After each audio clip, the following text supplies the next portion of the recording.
Halo kreator, video ini akan menjawab sebuah pertanyaan, gimana cara kita mencari tahu maunya penonton di YouTube, atau lebih tepatnya, gimana cara kita mengetahui maunya penonton yang ada di channel kita.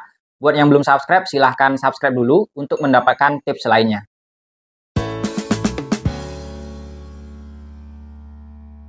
Kemarin saya ada membuat postingan di tab komunitas Zona Tutorial, dan sebagian dari teman-teman juga sudah mengisi pollingnya, ada yang nge-like juga, dan bahkan ada dari teman-teman yang berkomentar di postingan komunitas saya. Dan dari sekian banyak komentar yang saya terima, ada satu komentar yang cukup menarik menurut saya, gimana cara mengetahui maunya penonton yang ada di channel kita. Karena kalau kita tahu apa kebutuhan, apa kemauan penonton yang ada di channel kita, maka yang namanya views, subscriber, jam tayang, itu akan lebih cepat ataupun lebih efektif untuk kita dapatkan.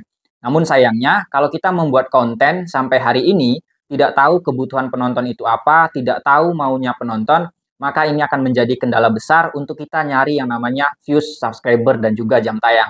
Nah, solusinya untuk kita bisa tahu apa maunya penonton yang ada di channel kita, itu sebenarnya nggak jauh-jauh dari diri kita sendiri. Kenapa seperti itu? Karena kita sebagai pembuat kontennya atau YouTubernya, harusnya di awal kita sudah tahu nih, apa kebutuhan penonton kita. Apa kira-kira minat dari penonton kita. Biar teman-teman nggak ngambang, saya kasih contoh nih. Misalkan nih, saya kan kontennya membahas tutorial seputar YouTube. Dan ketika saya membangun channel ini, ya beberapa tahun yang lalu, sampai channel ini bisa mendapatkan 250.000 subscriber, itu karena konten saya menjawab kebutuhan penontonnya. Ya, menjawab kemauan dari penonton channel ini. Contoh nih, misalkan saya lagi ngebahas tentang jam tayang, misalkan tentang subscriber, tentang setting-setting channel, atau tentang cara bikin thumbnail, maka itu viewersnya akan jauh lebih banyak daripada saya membahas tentang Google AdSense, ngasih tips seperti ini, ya kan, ngasih motivasi seperti ini, itu akan jauh viewsnya ketimbang saya ngebahas tentang jam tayang dan juga subscriber. Kenapa ini bisa terjadi? Karena saya sudah paham bahwa kebutuhan penonton yang ada di channel ini ya nggak jauh-jauh dari namanya gimana cara nambah jam tayang, gimana cara menambah subscriber dengan cepat gitu kan. Teman-teman bisa perhatikan video saya yang lama itu tentang cara bikin thumbnail itu tembus di 1 juta penonton. Kenapa bisa tembus di 1 juta penonton? Ya karena itu tadi, konten saya itu menjawab kebutuhan penonton. Jadi itu asiknya kalau kita itu sudah paham apa maunya penonton yang ada di channel kita. Maka views, jam tayang, subscriber itu akan lebih efektif, akan lebih cepat. Atau teman-teman masih ngambang nih, saya kasih contoh lain deh. Contoh di luar channel Zona Tutorial ini. Misalkan nih, teman-teman membuat konten misalkan mancing lah. Nah, ketika kita membuat konten mancing, maka kita harus berpikir nih, kira-kira nih, apa sih kebutuhan penonton itu tentang konten mancing ini? Jadi caranya kalau kita mau tahu apa maunya penonton, kita harus posisikan diri kita itu sebagai penonton, bukan sebagai pembuat kontennya, bukan sebagai YouTubernya. Dengan kita memposisikan diri kita sebagai penonton, maka secara tidak langsung kita akan tahu apa maunya penonton dari konten yang kita buat gitu. Contohnya ya konten mancing tadi. Saya kalau ngambil HP, terus saya nonton konten mancing, biasanya saya tuh selalu suka nonton yang strike-nya aja gitu. Gimana strike serunya gitu kan, gimana spot-spot yang bagus gitu kan. Nah, ketika kita membuat konten mancing dan bisa memberikan strike-strike yang seru tadi, gimana dapat ikan, gimana spot yang bagus, maka secara tidak langsung kita sudah memenuhi kemauan dari penonton konten mancing tadi gitu.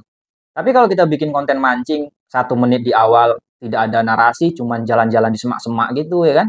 Kemudian nanti di menit kedua kita masang umpan, masang cacingnya, itu pun masang cacing terlalu lama, hampir 1 menit. Artinya sudah 2 menit kita menghabiskan waktu di awal, sementara kebutuhan penontonnya belum terjawab. Yakin nih 2 menit penontonnya nggak kabur. Jangan-jangan sebelum 2 menit penontonnya udah kabur duluan. Kalau udah kabur ya gimana performa video kita bisa bagus. Maka dari itu kita harus pikirkan dulu apa kemauan penonton kita. Kalau kita udah paham penonton kita ini maunya di strike-nya aja atau di spot-spot yang bagus, ngasih tahu spot yang bagus gitu. Maka buatlah konten yang menjawab kebutuhan penonton tadi. Maka secara tidak langsung penonton itu akan stay di konten kita. Penonton itu akan bertahan di konten kita. Kalau penonton sudah bertahan di konten kita, apa yang terjadi? Views kita dapat. Jam tayang pasti naik. Dan kalau dia puas dengan konten kita, dengan sendirinya jari penonton tadi akan menekan tombol like, dia bakal subscribe ke channel kita. Dan bisa jadi dia akan kembali lagi ke channel kita keesokan harinya. Dan yang lebih bagusnya lagi, Ketika kita upload video, mereka langsung menonton. Jadi itulah pentingnya kita tahu apa kebutuhan dari penonton kita. Jadi buat teman-teman yang sekarang lagi ngembangin channel, coba dipikir lagi deh, apa kemauan dari penonton channel teman-teman masing-masing. Ya, salah satu caranya yang saya kasih tahu tadi, kita harus memposisikan diri kita sebagai penonton, bukan sebagai pembuat kontennya. Jadi kalau selama ini teman-teman itu membuat konten yang tujuannya hanya sekedar arsip aja atau cuman kenang-kenangan keluarga aja, artinya teman-teman tidak perlu memikirkan yang namanya penonton tadi. Toh itu sebuah arsip kan videonya, sebuah kenang-kenangan aja. Artinya kalau kita sebuah arsip atau kenang-kenangan, ya kita tidak bisa berharap terlalu besar dapetin subscriber, dapetin views, dapetin jam tayang. Butuh keseriusan untuk membangun sebuah channel. Salah satunya ya harus tahu apa maunya penonton yang ada di channel kita. Jadi sambil jalan, kita sambil tahu, sambil menggali, oh penonton saya pasti maunya ini. Karena kita sudah merasakan sendiri kalau kita di posisi penonton. Maka kita berikan video yang sesuai dengan kebutuhan penonton, dengan sendirinya kita akan mendapatkan penonton, akan dapetin subscriber, akan dapetin jam tayang. Jadi gimana kemarin hasil join yang pertama, ada kemajuan apa enggak? Ada bang. Oh, gitu. Jadi ini join lagi gitu ya? Join lagi. Oh, di sana jam berapa ini? Di sini jam 9.